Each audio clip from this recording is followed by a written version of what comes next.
Welcome to Nasdaq TradeTalks, where we meet with the top thought leaders and strategists in emerging technologies, digital assets, a regulatory landscape, and capital markets. I'm your host, Jill Malandrino, and joining us this afternoon, we have Sergey Nazarov, co-founder of Chainlink and Stani Kulecov, founder and CEO of Aave Labs. We're here to discuss the convergence of DeFi and traditional institutions and why interoperability is a priority for both. Aave Labs are the developers of the Aave protocol, which allows users to supply and borrow a wide range of digital assets without intermediaries. Aave Labs also created GHO, a decentralized, over-collateralized Aave native stablecoin pegged to the US dollar. GHO is designed as a stable store of value and aims to become the foundational payment method for the internet. And of course, Chainlink, no stranger to the show. It's the industry standard decentralized computing platform. It's enabled over $12.5 trillion in transaction value since 2022. Chainlink powers verifiable applications and high integrity markets for banking, DeFi, global trade, and more by providing financial institutions and developers worldwide with access to real-world data, off-chain computation, and secure cross-chain interoperability across any blockchain. It is great to have the both of you with us. Welcome back to Trade Talks. And Sergey, kick it off with you. How are DeFi markets converging with traditional finance? So I think when BlackRock launched their BUIDL fund on a public chain, it kind of made it very clear to everybody that the whole world has changed and that the traditional financial markets are entering the DeFi public chain world. I think what's going to happen next is that these traditional financial assets like tokenized money market funds and other traditional assets will end up being used as collateral in DeFi protocols like Aave and have various, large benefits for the DeFi community by creating a diversification of the type of assets that power DeFi and are securing DeFi on the back end, and also bring more value into those DeFi protocols. So I think the more institutional value that flows into public chains, the better, because it fundamentally means that there's more value that flows into DeFi, and also that value and the form that it takes in the case of something like BUIDL from BlackRock is a different type of asset than another cryptocurrency. And the blockchain industry has, really needed that diversification for a while now, and I think it's finally getting it. So I think the convergence of DeFi and TradFi is basically happening now. And then I think that DeFi will offer very attractive markets and yields to the TradFi community that their user base will find continually more and more attractive. So I think it's both ecosystems benefiting from each other's unique capabilities and unique value. And Stani, what role is Aave playing in taking open finance mainstream? Yeah, Aave's building open financial protocols and contributing to them. So just to give an example, the Aave protocol is a decentralized protocol that is running on multiple different blockchains like Ethereum, and it's governed by the Aave DAO, a decentralized organization.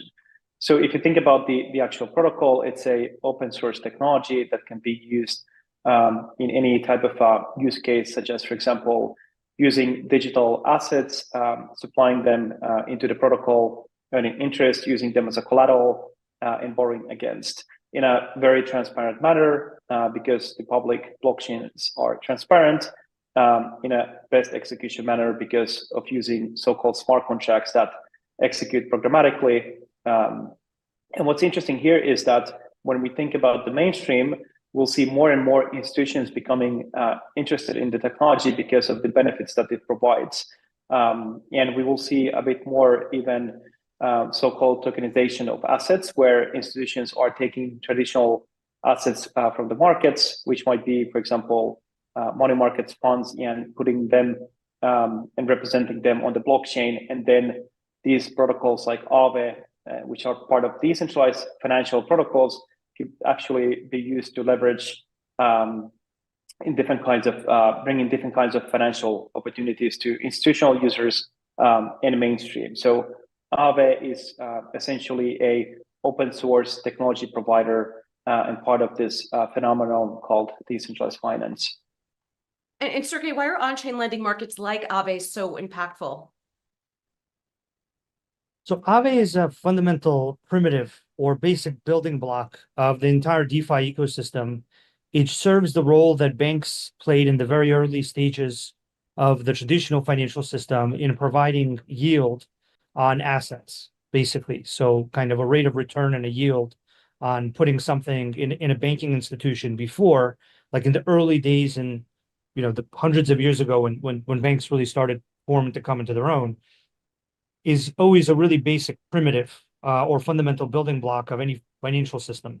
And Aave is the leading way to do that because of its security guarantees, its liquidity, the quality of its product and software. So not only are lending products and lending kind of protocols like Aave very important to the entire DeFi community and its future, but realistically, I think Aave itself has kind of become this core building block of many other protocols and the whole ecosystem based on the secure and reliable yield that you can get on assets from the protocol. So it's basically, from my point of view, the start of DeFi and the foundational kind of piece of it that's going to continue for pretty much, I think, probably for all of its existence, just like bank accounts still today provide an APR or a rate of return as a fundamental building block of the financial system. So that's kind of how critical and foundational, I think, lending markets and Aave are. So, Stani, why did Aave select Chainlink CCIP to take Aave's stablecoin cross-chain? So one interesting thing is that the blockchain environment consists of multiple blockchains, meaning that different blockchains have their different use cases, and every single blockchain might have some sort of need for a financial layer. And that financial layer is essentially decentralized finance empowered with the decentralized protocols and decentralized DAOs that are managing these protocols. And when you think about the interoperability between all these networks, you have to have some sort of a communication standard that is secure, reliable, that you can actually use to communicate between different networks and move these digital assets that are on the blockchain across different networks. So Chainlink's CCIP implementation actually provides that kind of a tooling where you can actually move that information from one network to another. So, for example, if Go is minted, so created actually on the Ethereum, it can be also used in other networks by passing these messages with CCIP to different blockchains and moving digital assets across networks. So it essentially provides a very viable tool for something like the Go stablecoin. So Sergey, remind us why interoperability is key when it comes to DeFi and also traditional financial institutions. It really comes down to liquidity and the ability for transactions to happen across multiple environments where people want to use the asset, right? So if you have a bunch of purchasing power in chain A and you generate an asset in chain B, you want the biggest possible market to purchase your asset, which means you not only need all the value in chain A, but you need all the value in all the other chains as well. And so it's really the ability to gain access to liquidity and to reuse that liquidity across many different chains in an efficient way so that you can access all the assets and the assets can have access to all the purchasing power. Because without cross-chain interoperability, you just have silos of liquidity and you have silos of assets that are disconnected from each other and they're not able to interact with each other in useful ways, such that even if you make a great asset or a great form of payment, they can't do something useful with each other. But once you connect all the chains where all the relevant assets and all the relevant forms of payment are, then you can have this flow of liquidity and these transactions happening. And it's important for DeFi because they want access to the liquidity in public chains and other DeFi protocols. And it's important for TradFi because they want access to the liquidity and the transactions of other traditional financial systems. But eventually, what I really see is that DeFi protocols and traditional financial institutions will interoperate between each other across multiple chains. And so those traditional financial institutions will get the benefits of the yield and all of the kind of great properties of DeFi. And the DeFi protocols will get the benefits of all the value and the liquidity and the purchasing power of all the different forms of payment on the traditional ecosystems chains. And in some cases, those traditional financial institutions would also adopt certain stable coins like Go and payment methods that are easier for them to use DeFi through. So I think there's just eventually going to be interoperability, not even from DeFi to DeFi and to TradFi, but I think eventually TradFi will become the biggest customer of DeFi. And in order for that to happen, you really need an interoperability connectivity solution that allows them to transact. And that's what the Chainlink ecosystem makes, is a protocol and a set of infrastructures that allow that transaction to happen. Right. Well, certainly liquidity is a cornerstone of global capital markets, so it certainly makes sense there. Stani, what's the opportunity then for bringing real world assets on chain? I think it's a $1 trillion and beyond opportunity. And mostly because the way I think about decentralized finance is that it's this new set of technology and more of a financial infrastructure that is just creating better, faster, stronger, more reliable finance. And by what I mean about that is actually that if you think about what are the benefits of DeFi, we have the transparency. So all this accountability that can be established across the whole network, and you have reliability that smart contracts operate the exact way they are codified. So you remove that kind of like a custody risk, especially when you can interact with these protocols in a non-custodial way and set up your own security setup and self-custody assets. And obviously the permissionless nature of the protocol means that you can create programmable applications on top of this fascinating blockchain system. So when we actually start tokenizing assets, what it actually means is that instead of using traditional paper-based agreements, or let's say even database-based data or agreements, we're actually using the blockchain, and we get all the benefits from here.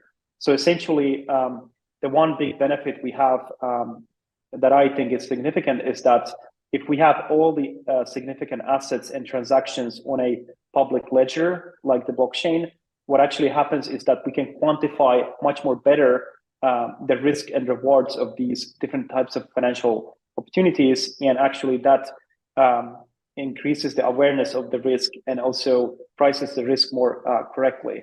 So essentially, I think every single asset that is existing in traditional finance, whether it's a paper-based agreement or in some sort of a database, that could actually exist as a real-world asset on-chain and represent on-chain. And for some people, it might be a little bit confusing to think about like how we actually can take physical assets and put them into the blockchain. But the reality is that you can custody the actual physicals in some different shape or form, but then you have a representative token or a digital asset on the blockchain that then can be moved and transacted, and you have all that visibility, transparency, and programmability that comes from the blockchain. So I think it's an opportunity for every single financial institution in the future.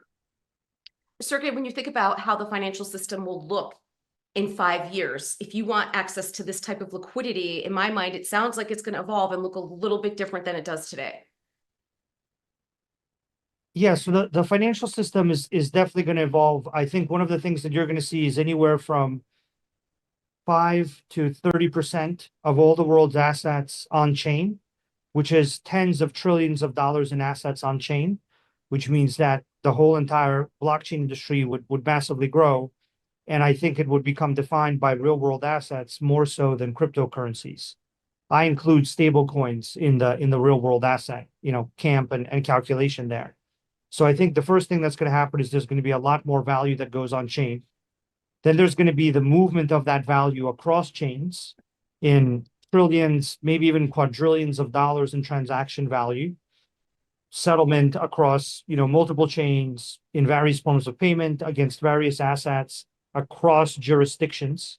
So across different geographies, because the blockchain industry is inherently global.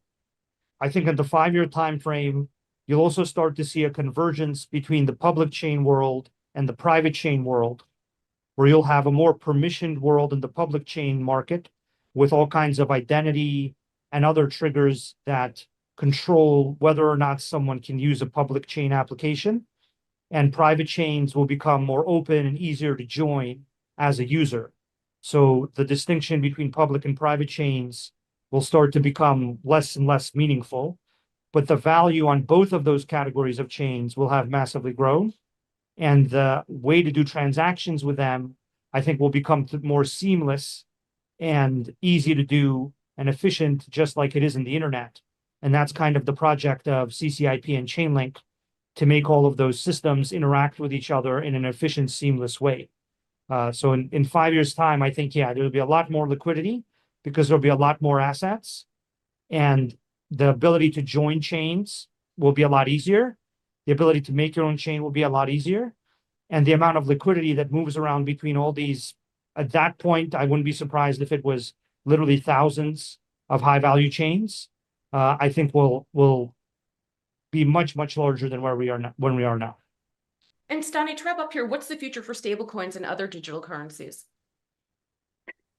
Yeah, stablecoins are really fascinating phenomena, and I think for first and foremost, it provides the ability to access into stable value globally, and I think that's a kind of a utility that is really underappreciated when we think about global landscape and the impact that stablecoins actually can provide. But just to give you a concrete example, today, if you send a stablecoin payment across the blockchain, you can actually see the finality pretty much right away after the transaction is complete. And that's not the same case with traditional financial payments. If you have a payment stock that is cross-border payment across the payments network, you might have to contact the bank, and you have to wait for seeing actually that payment to be credited to your account. So I do think that payments can actually add a lot of transparency, how money moves across the world. And that's one of the benefits, benefits of the blockchain, because you can actually track and trace all these transactions. But also it creates an opportunity to make programmable payments and actually create an interesting new ways of actually monetizing on the internet. So I myself grew online, and I saw the emergence of online payments. I saw Stripe actually grew up. And what I think about the blockchain-based payments, that they can actually open up different types of new use cases. So for example, if you're used to subscriptions and payment walls when we read content online, we could actually see completely different types of monetization mechanisms and payments in the future. And also everyone who is part of that monetization supply chain can actually be part of that payment cycle as well. So I think it's a really big opportunity for the whole global economy. Yeah, fascinating to see how it could disrupt models such as that. Stani, Sergey, appreciate the insights. Thanks for joining us on Trade Talks. I'm Jill Malandrino, Global Markets Reporter at Nasdaq.